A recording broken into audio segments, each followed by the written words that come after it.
one game away. Blow up. We're playing for something, man. We're playing for something. Just gotta mean something to you. They gotta mean something. Everything you got. Everything you got. Let's finish this. Do it, fellas. Let's go. Let's do it, fellas. Finish 2, 3. 1, 2, 3. You ready to make history? Come on now. Yeah. You know, there's these two words. And when I say them, people get goosebumps cause they know what happens next. So without further ado, Free smoke. look. Scared cause I'm drowning in silence with bad thoughts. These days I don't have nothing to say, man, the bag talks. I put in headphones on my driver. Pull up to the spot and give a good dick and Godiva. I can't lie, I'm uninspired. No more pillow talking about nonsense. I only stick around to put some band-aids on my conscience. I don't know why I feel so bad, nigga. That's what we do, no foundation. We don't build no more, we just screw. Half a bottle of Henny, girl, I'm going with the wind. The same niggas say they happy for me, ain't want me to win. So I'm done on my friends. Don't need help popping Coronas and reminiscing. I just call up Big Bro J and say it's time for venting. If I live forever, I hold this hate for some centuries. You don't know how much I have you doing what it meant to me, but motherfuck all that. I don't even offer up the time to make the call back. Stupid Lodo, if they don't get the picture now, man, I crop them out of the photo. I can't relate to my peers. Been doing this shit for years. I'm motivated by fears. I took the wheel and I steer. My sound not dictated by fuck boys in Atlanta. Stay gifted like this album was ghost written by Santa Bars forever, like they decided to throw me under slammer. Every song's a hit like they picture me underhanders. I could drop 1,000,000 songs, but they never gon' understand us. Soapbox sermons for niggas never giving chances. Fight our whole lives to get these weak ass advances. Work twice as hard for the shit that they getting handed. And this ain't even nothing we chose, nigga, we branded. Still can't tell why all of these niggas mad at me. I'm trying to get 100 so I can put my team on salary. Give it all to the art, man, I turn my life to a gallery. Man, damn, what a fucked up masterpiece. 1,100 shots and I swear, man, I felt them all. If we ain't even good on our blocks, man, who can we call? Pre-decline state of mind, we broke crabs in the barrel. Got us fighting our folk, man, this shit just a life of peril. Winning has a price. And leadership has a price. When did winning not become the main thing? I always say keep the main thing, where, you know, winning is the only thing that truly matters. Welcome back to another episode of Kicking It with Saint. Game 2 of the NBA Finals. It came, it went, it's here, it's gone. We got some things to talk about. I am your host, Saint. I appreciate you for joining me. I really do. You could have been anywhere else in the world. You chose to be here. And maybe you did stop somewhere else, but you still found a way to make it back here. And I appreciate that. We got a lot to talk about. Caitlin Clark not making Team USA. We gotta talk about that. But let's start off talking about the NBA playoffs. I hope everybody had a dope day out there, though. Dope day, afternoon, night, whichever point in time you're listening to this. It's my aunt's birthday today, or on Sunday it was my aunt's birthday. We went out to a Japanese steakhouse. Boy, was that meal phenomenal. Hope she had a great day. Happy birthday to her. Love her. We got to talk about this game that transpired tonight. The Dallas Mavericks once again in Boston taking on the Boston Celtics. Game 2 of the 2024 NBA Finals. And Boston wins again. You know, it's a real interesting game. I'm watching the game and I'm analyzing the game, and obviously I'm thinking about the things I done said about Dallas and Boston Celtics going into this series. And boy, right now it would seem as though Boston is just the far superior team, like outmatching Dallas in every single way. And while it may seem as though that is the case, I don't actually think that is the case quite yet. I would like to see what Boston does in Dallas. But right now, I just think I don't even think it's sloppy play as much as it is they are getting nothing from Kyrie Irving. I mean, for all the hype, and I'm not saying hype in a bad way. Kyrie deserved the accolades and the love and the adulation and the hype. But for as great as we feel he played in the previous series against Minnesota, he has been triple times as bad in this series against Boston. And I don't know if it's the defense, if it's because Boston don't really have to switch. They can just defend dudes straight up because they got a lot of one-on-one defenders, guys who can hold up long enough, or more times than not, they'll have a good defensive game more times than not throughout the series. Whatever it is, if it's the crowd noise, the crowd chanting negative things at him or booing Kyrie or chanting Kyrie sucks, whether that be what's getting to him, whatever it is, you're going to have to figure it out because Dallas needs more. It's easy to say that the others aren't doing their job. Oh, PJ Tucker could be doing more. Derek Lively could do more. Derek Lively's a rookie. PJ Tucker, for as good as he played, is still a role player. Daniel Gafford is still a role player. And these guys still rely on Kyrie and Luka. It's like saying that if Jokic struggled in the finals last year and everybody else was struggling and saying, well, Jokic need help. Well, we all know that these dudes survive. The ecosystem revolves around the best player, regardless of what system they run. If the best player is not playing good, they probably won't win that game unless you have an overabundance of talent. Now, the Celtics do have an overabundance of talent, a lot of people would say. But I still think throughout these now, for the most part, Boston has looked like the better team throughout the majority of the minutes played throughout this series. And if you just erase probably that stretch in the third quarter of game one, a little stretch in the third quarter of game two, Boston just looked like the far superior team. Like Dallas looked outmatched. But it's things that's happening right now with Dallas that I feel as though is making them look as though they are outmatched.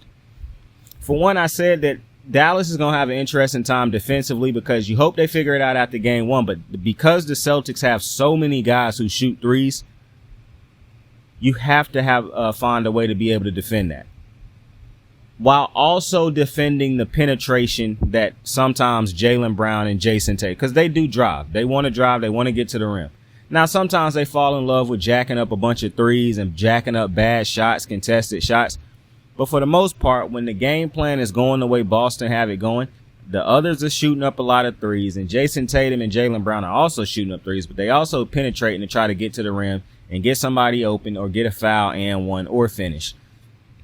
If Boston cannot figure out how to, I don't even think the biggest problem is they can't contain the three-pointers.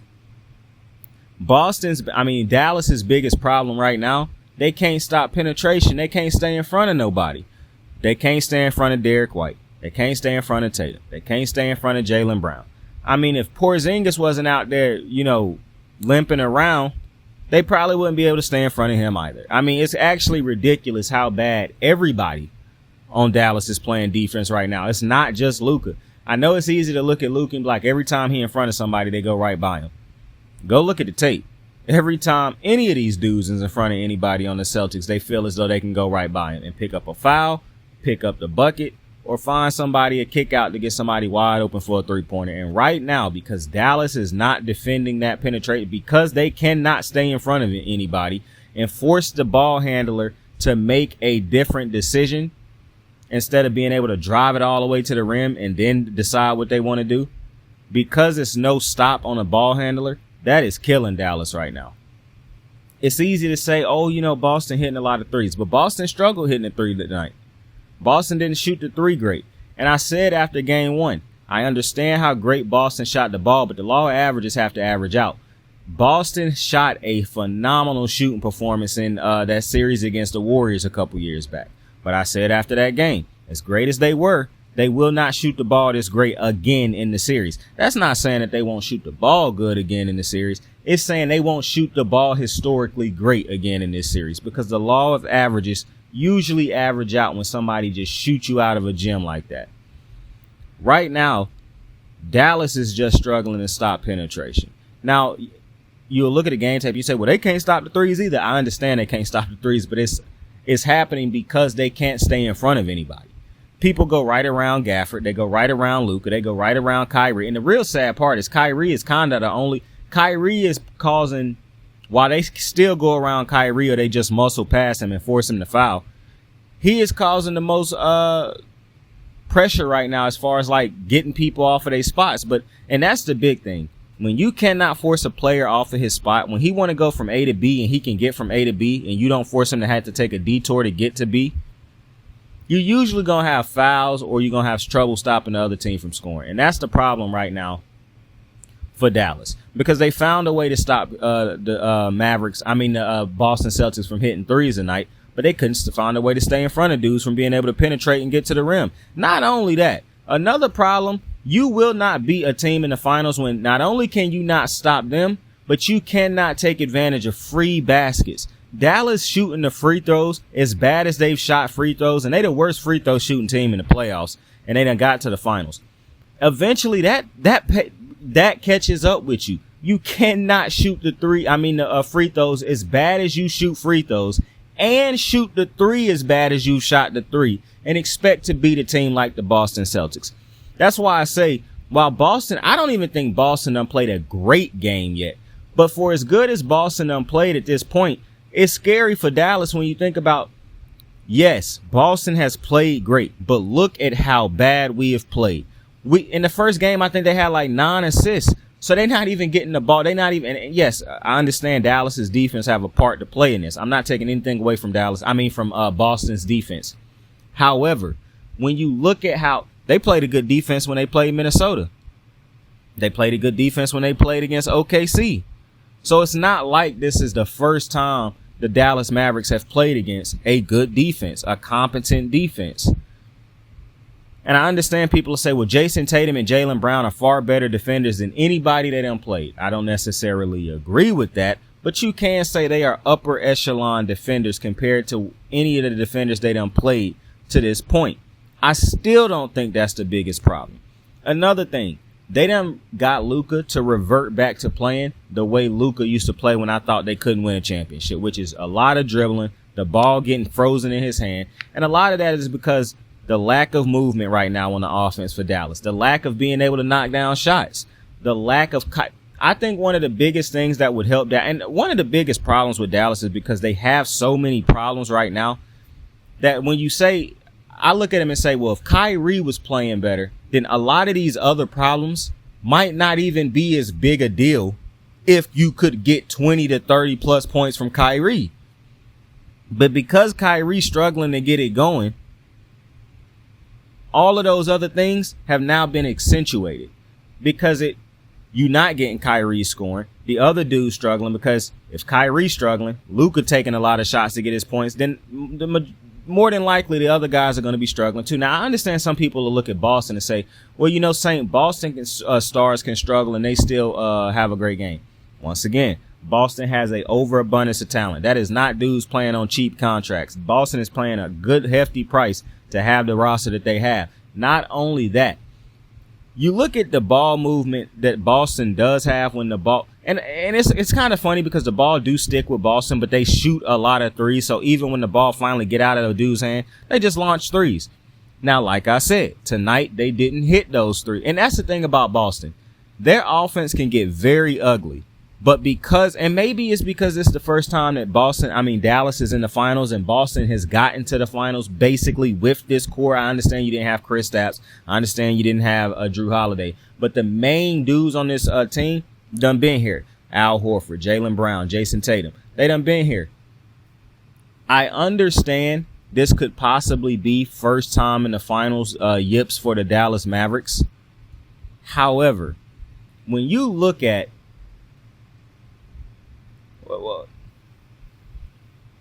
when you look at how the Boston Celtics basically have so many different options that can, Jason Tatum and Jaylen Brown don't have to be great because Derek White, I don't know why I'm thinking of the baseball player.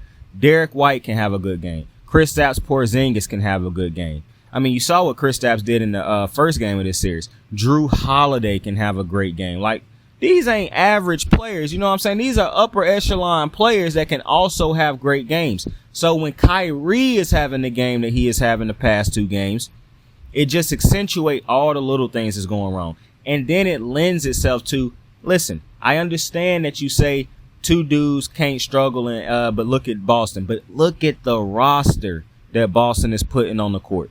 It's just a far better roster than most rosters. That's why you need your two best players to show up. Boston had a better roster when they played the Warriors in that series. But the best player in that series was Steph Curry. And he was able to find a way to get his guys to show up just enough, and he took over the games. Right now, it does not matter what Luke is. And the real shame in this is when Steph got there, you can say, well, Saint, he didn't play against Kristaps and Drew. They still had, at the time, you thought very highly of Robert Williams. What's my man's name? Grant Williams and Marcus Smart. Those are elite defenders. Grant Hill, not so much anymore. Grant Williams, not so much anymore. But I say to that, Steph didn't have a Kyrie next to him. He still had Clay, who was coming back in his first season from being back from those injuries. Draymond, who we ain't never seen average 15 in the NBA. It ain't like Dre was giving him 15 points a game. Like, this was not the same Warriors team. If you want to say this wasn't the same Boston team. So I'm looking at this Boston team and I'm saying, yes, it is a tough team. But I thought it was a tough team back when they were a better team against the Warriors. The difference in this series is not only do you have Luka, you have Kyrie. The problem in this series is, and maybe a fear if you're Dallas, is that you look at that series again, and obviously this ain't the, now what I do agree with is this ain't the same Jason Tatum and Jaylen Brown. However, Jason Tatum is not even having a great series right now, even though I liked how he can continue to compete in this game, and he played a big part of them winning this game. However, you have Kyrie and you have Luka. It's honestly not really hard to give an excuse when I feel as though you have two of the upper echelon players in the NBA, two of the best closers in the NBA. Two guys, when the game is on the line, you want the ball in their hands, and they just ain't getting it done right now. It's really no two ways around it. They aren't getting it done right now, and that has been a major problem. A major problem. No matter how you look at it, no matter how you try to flip it, one of the biggest problems is Kyrie. Like I said multiple times already, because of Kyrie is not doing what he's doing, and you look at the other dudes on the Boston Celtics who are doing, and it's like I said, Jaylen Brown don't have to go out there and give you 30 plus a game. Jason Tatum don't have to go out there and give you 30 plus a game because you got Drew Holiday who out there doing his job. You have Derek White doing his job. And this is why I kind of understand when some people say they wish Denver had got to this game because Denver had the better overall team. I get that when people think that. But at the end of the day, I think that the Dallas Mavericks are a good enough team to beat this team. But because Dallas is doing so many things right now bad, and they're not doing enough things good, it looked like it's going to be an uncompetitive series. But what you hope for if you're a Dallas fan is that they go back to Dallas, they get home, Kyrie don't hear that booing all the time, and you praying that they reel off 2 wins at home. And now Kyrie is in his rhythm. The whole team is in their rhythm. Luka, I understand some people say, well, his shooting percentage ain't that great, but Luka is still going out there doing. He basically giving you, if you take away what he is doing, they getting their asses whooped anyways. At least with what Luka doing is keeping you competitive for a while in the game. You really have to pray that this thing flip around when they get home, because if they bring the same game back to the crib, oh my goodness. Not to mention Boston is great on the road. I don't think Boston done lost on the road in the playoffs yet. They done lost more home games. They haven't lost on the road. So it's not like you getting a team going into your building that can't compete on the road. Boston can compete. And I'm almost certain Boston will play better on the road as far as Tatum and Jaylen Brown shooting wise. Like Jason Tatum might actually go into your crib and ball out because there's no expectation for him to ball out because he ain't at the crib. When he at the crib, you expect Jason Tatum to go get you 30, 40 a game. When you're on the road, you say Luka probably should be the highlight, but Jason Tatum will probably find a way to steal the show. What you hope is that the others for the Boston Celtics begin to struggle shooting the ball, even though, like I said, they have not lost in the playoffs on the road yet. And I'm not one of those people who really feel as though the best game plan is to hope another team play worse rather than finding a way for you to play better. So while I say a lot of you hope this, you hope that, really you just got to play better. Point blank period. To me, it's not a magical thing of, Okay, now we at home, so that's going to fix every problem. You'll have a crowd on your side. Kyrie won't have to play through constant booing and, taunts while he dribbling the ball up the court. But aside from that, Boston is still coming to play. They know they 2 wins away from hoisting the NBA championship, the Larry O'Brien. So if you're the Dallas Mavericks, you have to find a way to be able to stay. Because I don't know what would change. You on the road, you at home, you still got to find a way to stay in front of somebody. If you cannot find a way. Now, imagine this. Boston shot the ball terrible this game. Do you think Boston, they shot the ball great game 1 or like unbelievable game 1, terrible game 2? The laws of averages are still going to average out. They're going to hit more than what they hit in this game. Probably not as many as they hit in game 1. But I feel like they'll hit more to game 1 than they will to game 2. They'll be closer to game 1 than they were to game 2. You got to figure that out. You got to still hit shots. You got to figure out how to get this offensive flow going. Because when the offense gets stagnant for the Mavericks, that spells doom for a team that's got to compete against a defense like the Boston Celtics. With the players that the Celtics have, when you get stagnant on offense and they can just hone in and defend you straight up and then look at who defending who and decide what they're going to do from there, you're in trouble. So Dallas just got to be better. It's really as simple as that. They have to find a way to stay in front of people.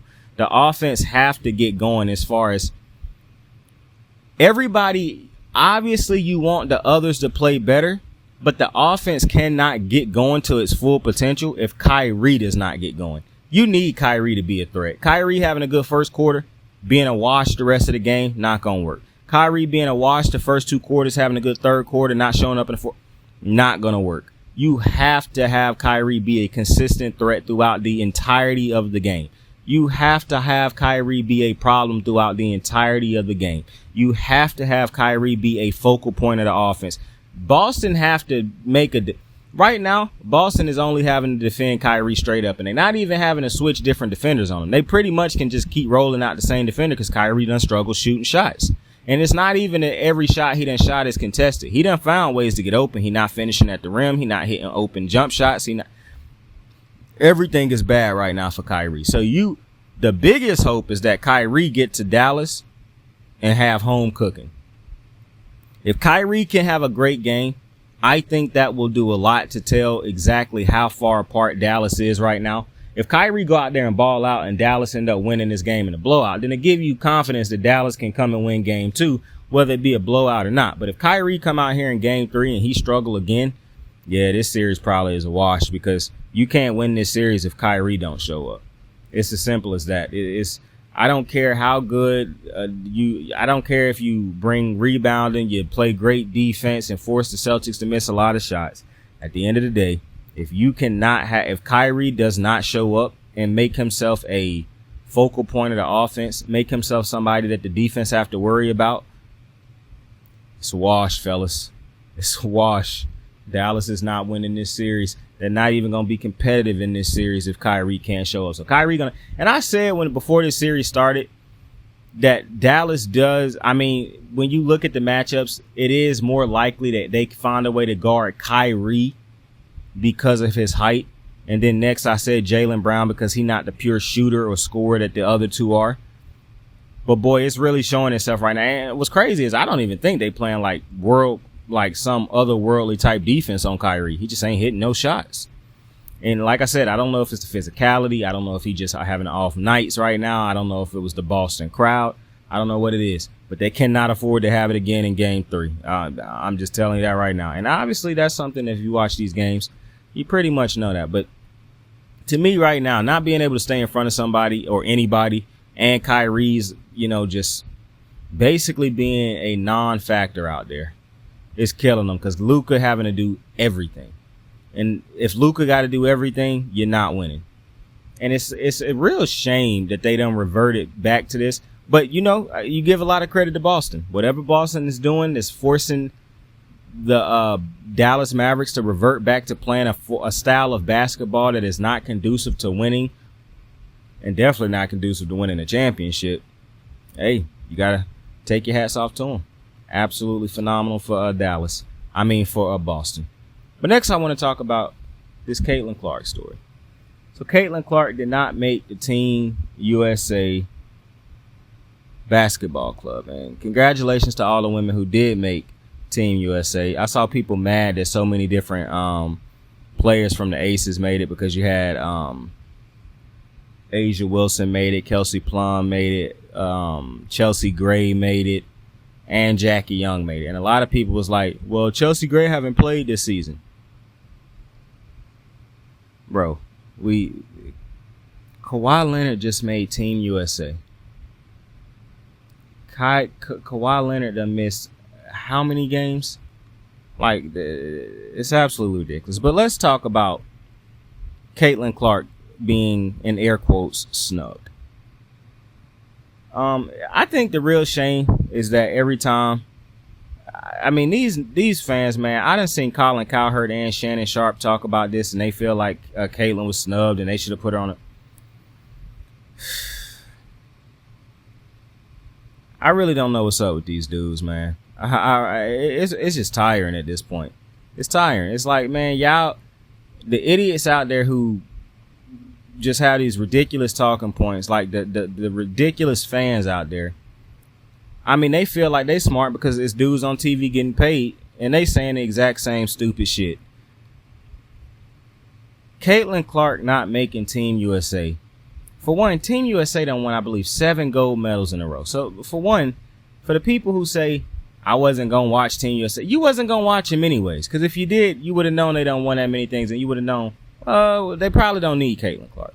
That's the first thing. So, all the people out there saying, well, I'm not going to watch because Caitlin Clark ain't playing. You didn't watch before. I mean, so, yelling you not going to watch because Caitlin ain't playing does nothing to anybody, because you didn't watch before, and you weren't planning on watching before. As simple as that. 2, what rookie has ever played on any Team USA, men or women, and played in the game? A lot of times the rookie don't make the team. But name the rookie who made the team and actually played any type of minutes on Team USA, in men's or women. Because I don't understand why people is acting. Caitlin Clark says she understood it. Caitlin Clark says she don't feel like she being treated no type of way in the WNBA. Caitlin Clark said it's competition. And people will still have you believe that the WNBA is just doing Caitlin Clark so dirty. I don't understand this. Like, yo, what is up with y'all? This is ridiculous. You can't believe people is this stupid sometimes, man, but they are. Like, Shannon Sharp's a fucking idiot for his stance on this, and I hate that he's so affirmative with this jackass type stance, yo. And I really don't understand it, because I really don't like it when people just like somebody so everything they say is gold. Bro, Shannon don't watch the WNBA. Shannon probably couldn't tell you the last WNBA games he watched, or the Team USA women games that he watched over the years. So for him to have so many ridiculous opinions on the situation, him, Colin Cowherd, just all these dudes with these stupid ass opinions. For one, I agree with Caitlin Clark not making Team USA. Not only that, for the other people out there who actually do watch the game, who was like Arike Ogunbowale was a snub, I actually don't think she got snubbed either. Now, I do feel as though if you force me to say which one was a snub, I would go with Arike, because Arike done put the time. This is nothing against Caitlin. She is a rookie. It's deserving women on that roster who I don't care how you feel about how much better Caitlin is than somebody on the roster. The women on that roster are all great players who deserve to be on the roster. People talking about Diana Taurasi, oh, she don't deserve it. Diana Taurasi is still out here hooping. Like Shannon Sharp said, Caitlin Clark definitely better than Diana Taurasi right now. I don't know that. I know she younger, but I don't know if she better than Diana Taurasi, because I watched the WNBA. So I don't know. And I watched it this year. I done seen how Diana Taurasi done played. So I don't know if Caitlin Clark the better player. This defending Caitlin Clark and feeling like everybody is out to get Caitlin Clark is ridiculous. I don't understand why y'all can't let this young lady, why can't y'all just let her hoop? If anybody have a problem with these women, it's because of the media. not because of Caitlin Clark. And if they have a problem with somebody, it probably ain't Caitlin, it's the media. The media is the one painting these women out here to be jealous and to be haters and just hate Caitlin Clark. The media is the ones out here babying Caitlin Clark, not Caitlin Clark. Caitlin Clark stans are the ones out here being racist. Like, it's absolutely ridiculous right now that this young woman cannot just go out there and hoop. It's absolutely ridiculous that the news that's coming out of the WNBA cannot be how great a lot of these players is playing, the competition, what Caitlin Clark to do to get better. Instead, it's just always an excuse. It's always somebody doing her wrong. Y'all really, and Caitlin Clark, and understand, every time I say stuff like this, this is never on Caitlin. I'm never going at Caitlin Clark. She didn't ask for this. Her skills put her right here, and she can't control the stupidity of other people around her. So I'm not going to hate her for it. I'm not going to go at her for it. This is on those individuals, not allowing this young woman or fans to just watch her hoop and talk about the game the same way you would if it were men. Instead, it's, because let this be one of the men. They're not going to be trying to baby him and say, oh, they're doing him wrong. Grow up. This is the man's league. Get tough. Toughen up. These grown men you playing with, get your weight up. That's the type of stuff you hear when it's the men. But now it's the women. It's a woman.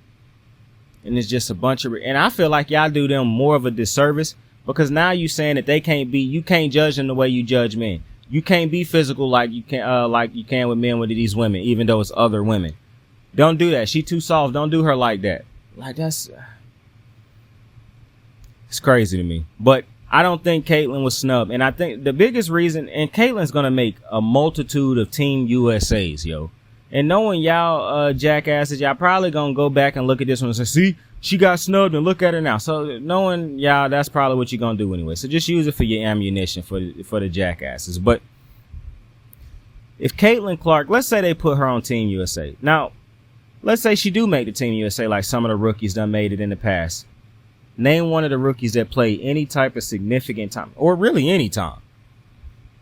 Now, Caitlin Clark don't end up playing on team because I really hate that this notion of everything evolved around Caitlin Clark is, well, she growing the game for y'all. So y'all, for one, I don't know if it's growing the game because the only people y'all seen, the only person y'all is tuning in to watch is Caitlin Clark.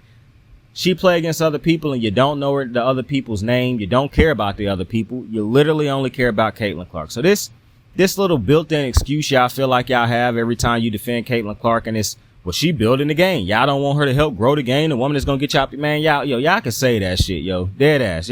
Y'all sound like a bunch of jackasses throwing that around every time, and you don't even mean it. But the biggest thing for me when it comes to Caitlin Clark not making the team, if she had made the team and she don't play, then just like it's become this now, the focus is not on Team USA women winning the gold medal. The team is not on, the story is not about any of the women on Team USA having success. It's about why Caitlin not playing, why Caitlin Clark ain't in the game, why she couldn't have played right there.